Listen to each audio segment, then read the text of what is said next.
The Ready, Set, Grow podcast is sponsored by Ag Expert, software designed for Canadian agriculture. Visit them today at agexpert.ca. Welcome to the Ready, Set, Grow podcast, where we like to showcase startup and early stage companies, as well as visit with innovators in the agriculture and food industry. Today, we're here with Joe Dales, co-founder at RH Accelerator, and special guest Randall Schwartzentruber, co-founder and CEO at BinSentry. Randall, can you tell us a little bit about yourself?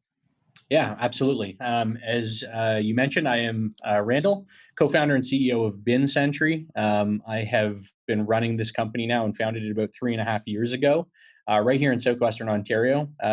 Grew up in New Hamburg, spent a lot of time on my grandfather's farm growing up, which is kind of where I first got introduced to agriculture, but ended up taking a pretty different path in life in terms of career.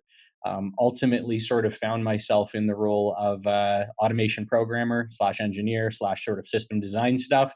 And that is in fact where I first heard about the opportunity to found BinSentry. So I come from an interesting career with a little bit of agricultural sprinkling on top of that. But I would say at heart, I'm probably still a nerd in spite of the fact that I found myself here today. Well, that's terrific. So I just want to dive a little deeper. What specifically did you take in university, and what kind of background sent you up to do an ag tech company? Yeah, so coincidentally in university, I took something very different to what I am ultimately doing today. I actually took theology. So I was doing some youth ministry at one point in my past, really enjoyed it. Still today, love investing in the lives of young people. And now obviously it looks a little bit different. I get to invest in the lives of people in our business and in our community. But I was doing that for a good period of time. Always have sort of had a very diverse set of interests and passions.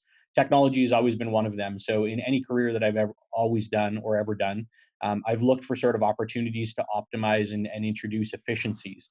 And so even while doing sort of youth ministry, it was always like trying to figure out how I could optimize things and use technology to kind of make workflows smoother. Ultimately, I ended up sort of stepping away from that and more towards a technology-focused career, which was the automation thing. Did some schooling to get certified for that, and then moved into that line of work. But it's been sort of an interesting path. But ultimately today, as I play the role of CEO in a company, it's sort of cool to see how, looking back, all of those diverse experiences and jobs that I've done in my past have kind of uniquely qualified me or positioned me to be able to navigate what is an ever-changing sort of career. Joe, you would know, having been a CEO in the past, there's like a new challenge, a new fire to deal with every single day, and you've got to have emotional IQ to know how to deal with the personal challenges, and you've got to have a technical IQ to know how to deal with the tech side of things.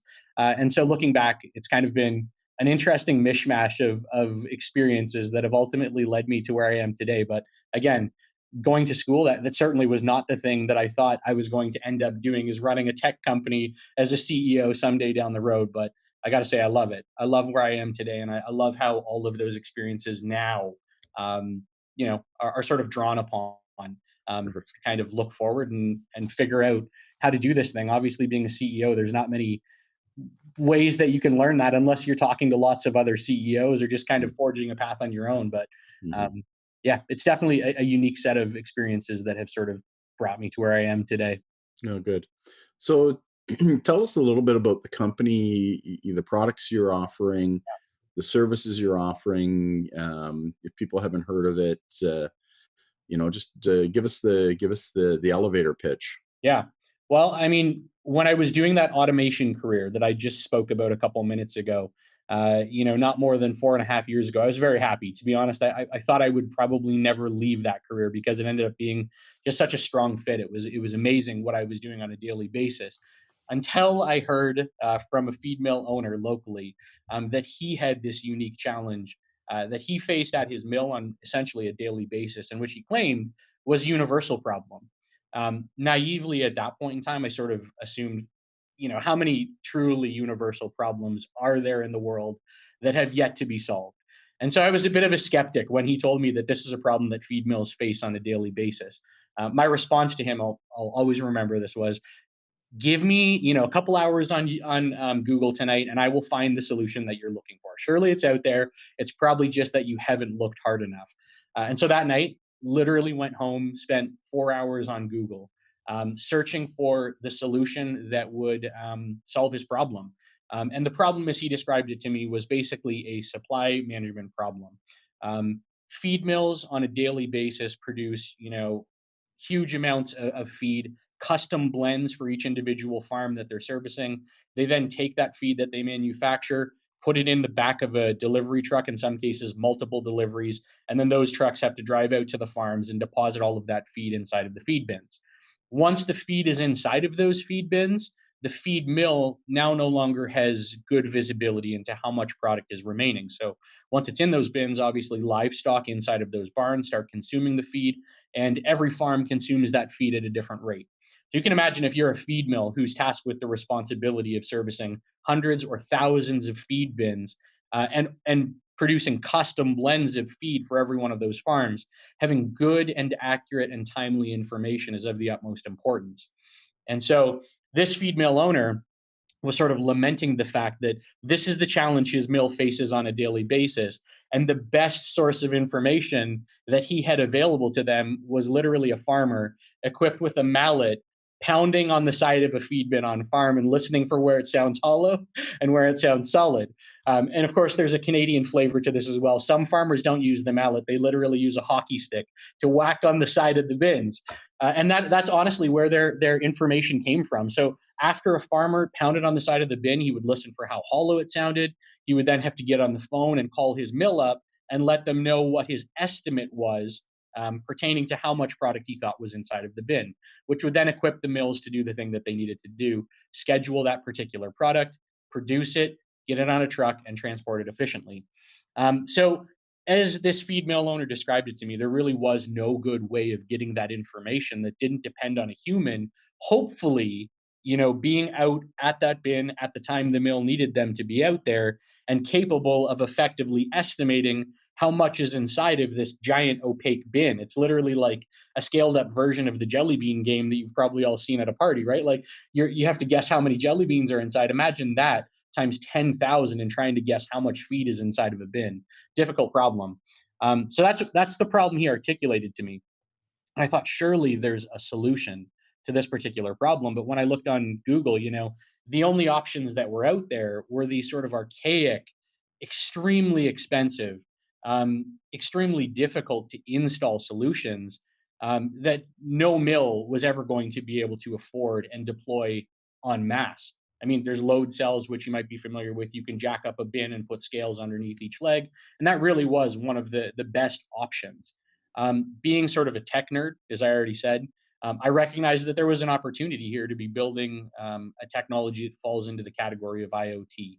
And that really is what sort of set us out on this journey, is that conversation I had with that feed mill owner, going on Google and believing I would find something, only to discover that really there was not a solution out there that adequately solved this problem.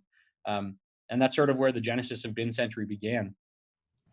Can you take us a little bit through the just the technology that you're using? I'm kind of interested in it. For sure. Yeah. So, I mean, I always sort of joke, and I'm stealing this quote a little bit from Thomas Edison, but I joke that the reason why we've been able to solve this problem where lots of other companies have not is that we know all 250 ways to fail. And that is truly the process that we went through in the early stages of building BinSentry. It was sort of, a process of finding a new technology that might be able to solve this problem, deploying it in a bin, only to find out that it wasn't actually, adequate for delivering the information that we would need from within that bin. And we must have iterated through literally hundreds of different variants of prototypes, every single one of them, showing some promise, but then ultimately failing for a different reason. The inside of a feed bin is an incredibly difficult environment to be operating in. There's dust, it's pitch black. There's all kinds of other factors that come into play: humidity, feed flow issues, you name it. And a lot of the sensors that are out there on the market today can sort of deliver you a small piece of the total snapshot of information that you would need in order to get accurate information about how much product is inside of that bin. We ultimately sort of worked our way through each and every one of those, encountering all of the different challenges and factors that ultimately led to those technologies failing, only to realize that if we were going to solve this, we were going to need to come at it from an approach that, no one else had tried previously. We would have to literally build something new. And so that's when we started to look at some other emerging technologies on the market that we knew were being used with success in other industries, but in their current iterations were expensive because they were still fairly new. They weren't as widely adopted, or they were complex types of sensor technologies. And then what we did is we said, could we use some of those new technologies and pare them down to sort of the bare minimum that we would need them to be to operate inside of a feed bin? And so one of the technologies that I'm talking about is LiDAR sensors. LiDAR sensors sort of found their first and most major application on self-driving cars. And in self-driving car, in that particular application, they're having to operate at hundreds of frames per second because they're, determining the distance between cars in front of you at 100 to 120 kilometers an hour. So they need to be quick. They need to be taking lots and lots of images in order to automatically apply the brakes. But we're just looking at stationary feed inside of a feed bin. So a high frame rate and an extremely wide field of view. These are things that we could afford to sacrifice on to get access to a really, really good technology with a wide field of view, but specifically tailored to the application that we were trying to solve. And so we began the process of sort of developing our own custom LiDAR sensor.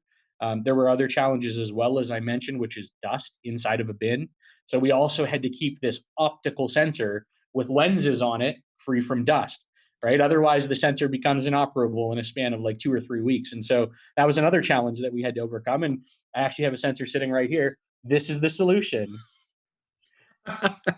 It's there's a reason why it's been on automobiles for the last 100 years. It's because Perfect. it works fairly well, right? Yeah.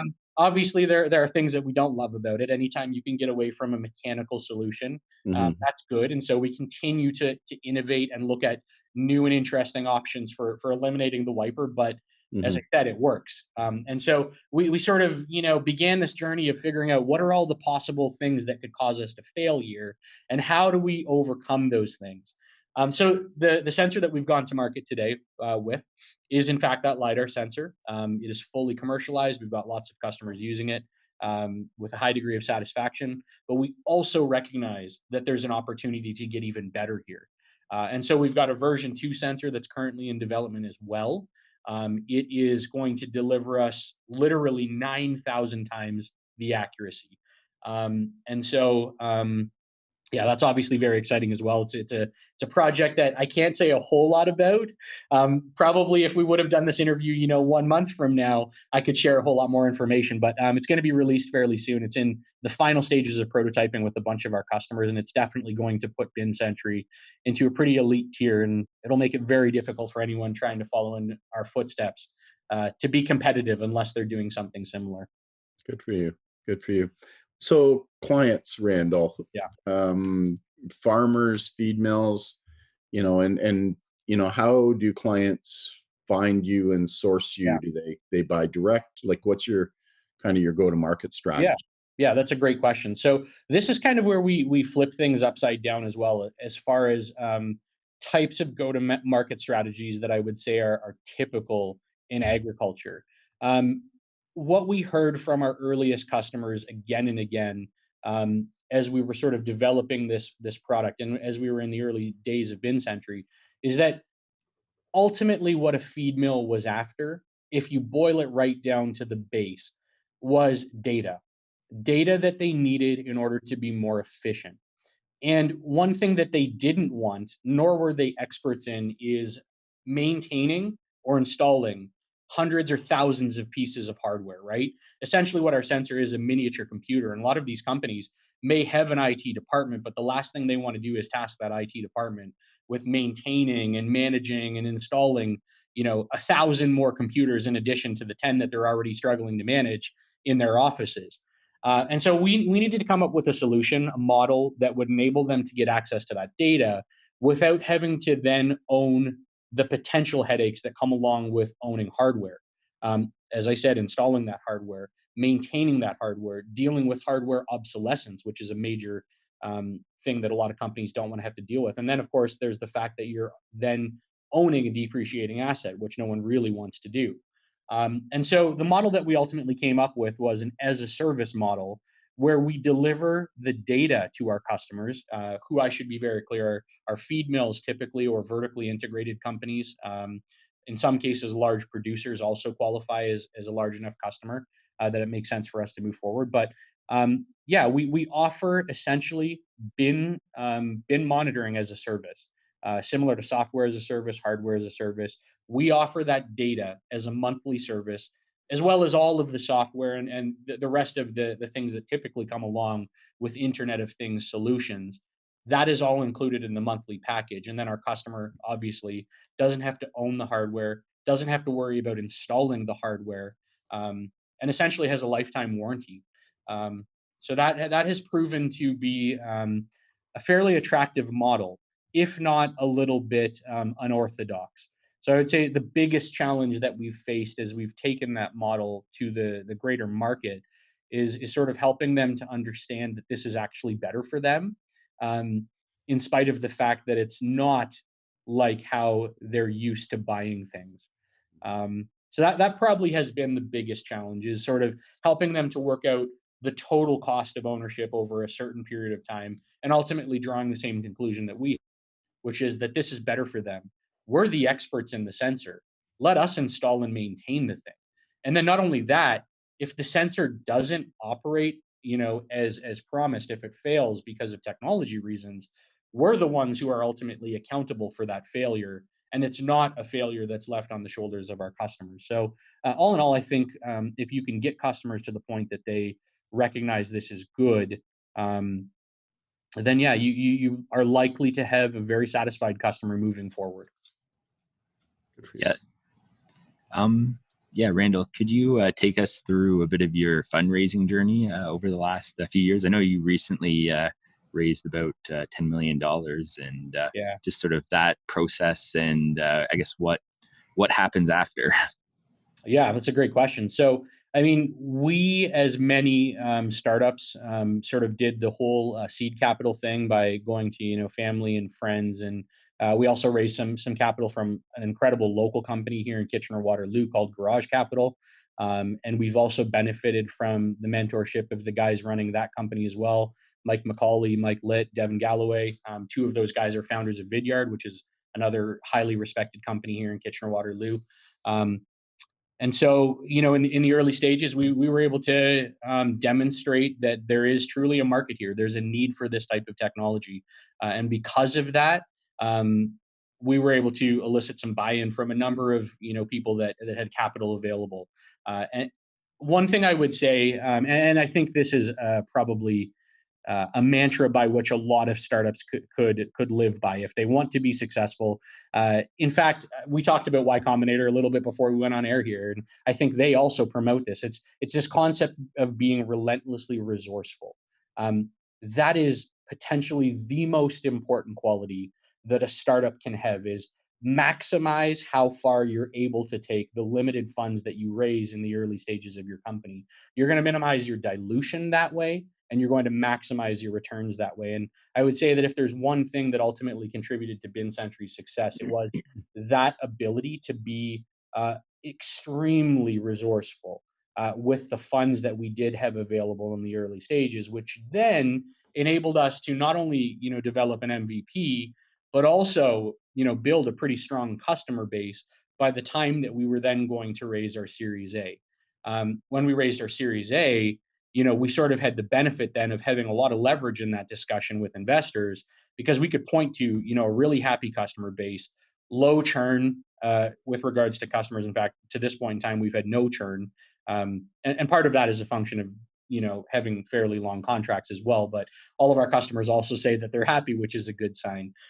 But I would say that the sort of takeaway here is if you're in a good position after, working your way through that seed series capital that you've raised, you're going to be far better positioned for raising that Series A. And we had the benefit of going into that Series A raise with a really solid track record to point to. And for that reason, we were able to also secure some really strong investors in Lewis and Clark Capital, which is primarily focused on ag tech, based out of St. Louis, and then also the BDC Industrial Innovation Fund here in Canada, which also has a similar focus. As we raised that Series A, we spent a huge amount of time, qualifying investors and making sure that who we were talking to were companies that were going to actually be able to add value to the company and not just sort of, tell us to pivot towards straight up SaaS models, not fully understanding, how agriculture operates, for instance. We needed people that understood ag so that the advice that they ultimately, would give us moving forward as we brought those investors onto our board was advice that was in line with, what the expectations of the greater industry would be of really a tech company that's been transplanted into ag. And that really is one of the biggest challenges. I mean, you can have ag companies from within ag that start to build tech, or you can have tech companies that sort of move into ag. And I would say that we're probably more the latter than the former. And so we've made a really high priority of listening to people in ag so that we can learn as much as we possibly can in as short a period of time. We never assume that we know better than our customers do, and instead we just sort of take a listening and learning posture. And we kind of also looked for that same character, quality in investors that we wanted to invest in the company. So yeah, we ultimately raised, as you mentioned, Michael, a $10 million Canadian Series A. We're putting that to good use now. So in the last 5 or 6 months, we've doubled the size of our company in terms of employees. We're starting to look globally at sales. And obviously, we also announced a partnership, commercial distribution agreement with Cargill, which has been instrumental in helping us grow over the past little while as well. Well, congratulations. It's tremendous progress and exciting to see, um, you know, companies and leaders like you drive forward. What if people want to get involved and learn more about the company, websites, how do they engage with you? Yeah. So do you mean customers or just like prospective employees? Anybody, Yeah. anybody, all the stakeholders. Yeah, so that's a great question. I mean, obviously, podcasts like this are a great way for us to, let people know what we're all about. Mhm. So we've tried to use those to our advantage to kind of get the message out there about what we're doing and what we're building. Our website is www.binsentry.com, and we're getting a fair amount of traffic on there as well. Especially as I mentioned, as news of a Cargill partnership is announced or news of our Series A financing got some really strong traction as well. But I would say, to be honest, that the most effective sort of marketing benefit that we've had comes from word of mouth. And I would say that potentially more than anything else is true. At least this has been my observation in agriculture. It's a close knit community, and that's phenomenal. It's one of the reasons why, as a tech transplant into agriculture, we have enjoyed this, journey of building this company as much as we have. Is that once you're welcomed in and you demonstrate that you're not trying to steer the ship yourselves without any knowledge of how ag works, but instead you're sort of deferring to the knowledge that you're gleaning from other people, you'll find that you're warmly welcomed. And people really want to collaborate and work together more so than in any other industry that I've ever seen, which I think is probably one of the best qualities of ag is that it's highly collaborative. And we've no doubt benefited from that. So as we sort of invite other people to collaborate with us and work with us to build the best possible technology that we can build, that generates a lot of excitement, and word of mouth really starts to travel that, hey, if you haven't talked to BinSentry, you should talk to them because like they're super interested in solving whatever challenge you may have. Right now they're focusing on being the best in the world at bin monitoring, Mhm. but they're super interested in hearing about other things because they know lots of other companies and they can direct you to the right one, or they might even like consider moving into that space in the future. And so there's an excitement around that type of innovation and that type of collaborative environment if you can create it. And as a result, word of mouth has really been one of the best ways that people have ultimately ended up coming and finding us. We have a lot of entrepreneurs and I guess young entrepreneurs and farmers watching the podcast. Do you have any advice for people who are starting up business in the agribusiness space? Yeah. Oh man, where to start? So we obviously are based here in Kitchener-Waterloo, and that collaborative environment that I just talked about is super, super strong here. You can kind of, throw a stone and you'll hit a founder that's willing to sit down and talk with you about how to run a business. And so it's hard to distill 3 years worth of wisdom that's been imparted into just a couple nuggets of good advice.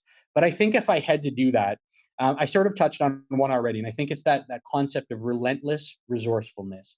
Figure out how to maximize the capital that you have available. And I think that looks a little bit different for every company, but it's a recognition that your development should be product first.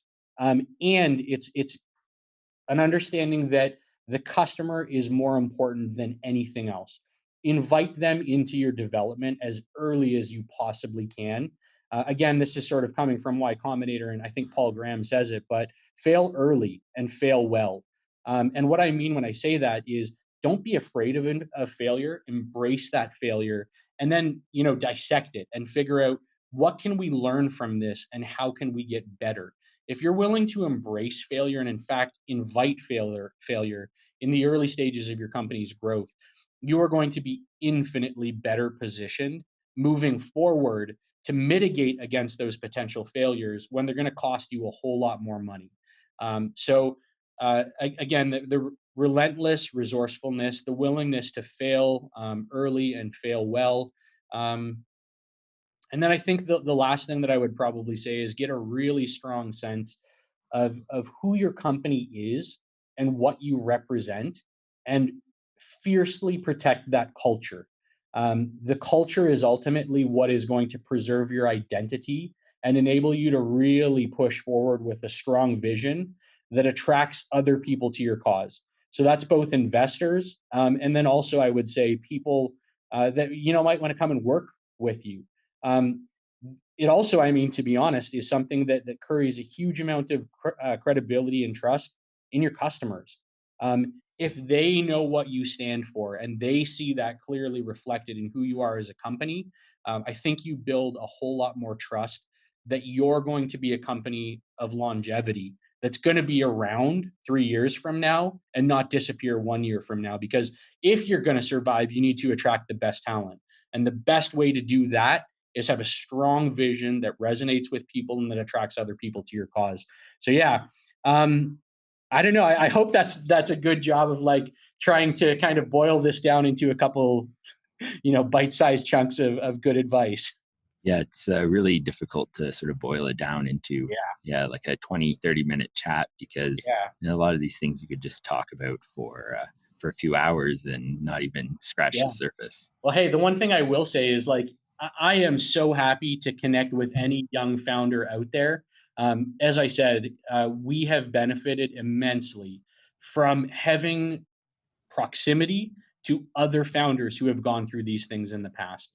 It's super hard to live the life of a CEO because there's really no good way to learn how to do that unless you actually are able to talk to other people who have gone through that journey in the past.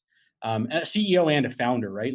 They're both just roller coaster rides at times, and understanding how to navigate the successes and the challenges is something that I think you can really do better when you have other people at your side who can act as mentors and as just sounding boards for ideas.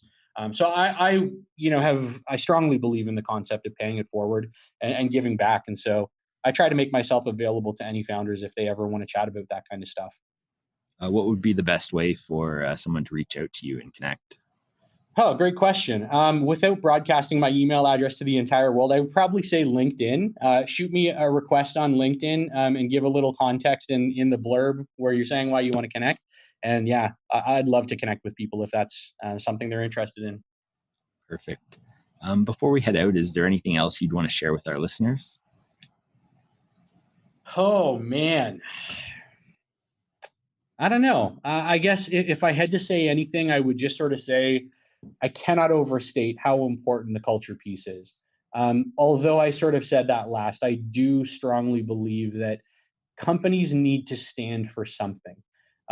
In this world, which is growing increasingly politicized, people think that it's enough to just kind of, I'm going to use this word, which is a little bit loaded, but virtue signal to the world about, what it is you believe in. What I would say is be what you believe in. Let your actions reflect what you believe in. And don't just post these sort of trite things on social media to let the world know what it is you believe in. And that's going to be the best way for you to make this vision, which as a founder is your responsibility to really cast to the rest of the team. The best way to make that a reality for the people that are joining you is to actually do that thing. And that's the most important thing. I think ultimately it comes down to what you would probably call integrity is your actions aligning with your words. And if you can do that well, you are going to be a person of influence and a person who someone is happy to rally behind, and who wants to unite in this cause. And as you're building a business, that's what you're doing, is you're building something, and you want other people who are intelligent and capable to join that thing.